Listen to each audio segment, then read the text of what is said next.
May not be crypto, but we got to talk about this because someone claimed they hack the Fed.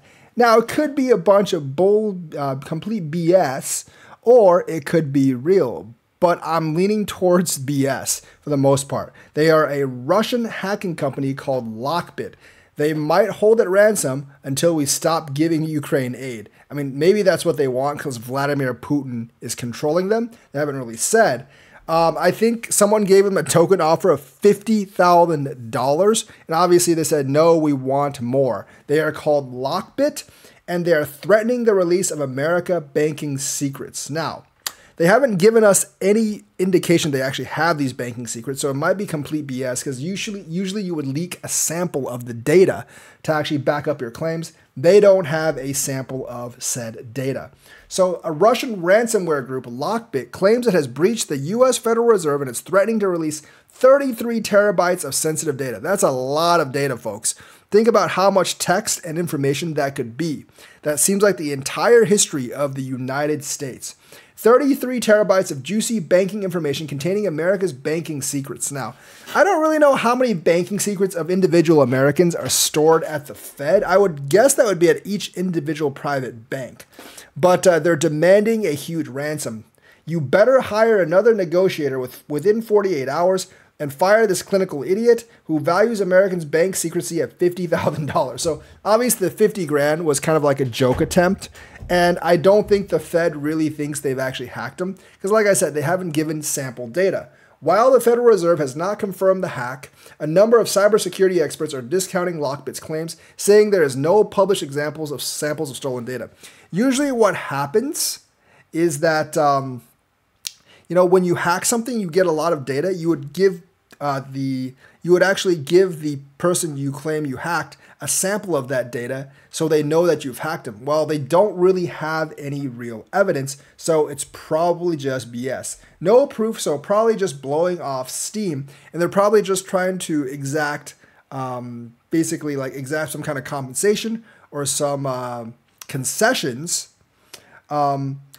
The exact compensation or concessions without really having the goods. Lockbit's claim is likely complete and utter bolo or nonsense and a tactic designed to get its ailing RAAS, ransomware as a service, back into the limelight. So I guess their company hasn't really been doing all that well, and they need to get people's attention, and obviously a hack into the Fed is a great way to get attention.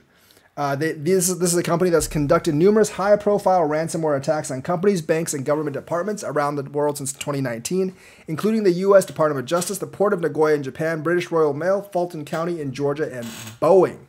So basically, like, the U.S. does have a $15 million reward for information leading to the arrest of anyone involved in Lockbit. They are in Russia, so it'd be kind of hard to get them unless you have Vladimir Putin's cooperation, and I can guess that Vladimir Putin is somewhat behind these hacks, and it is not going to be very easy to get his cooperation.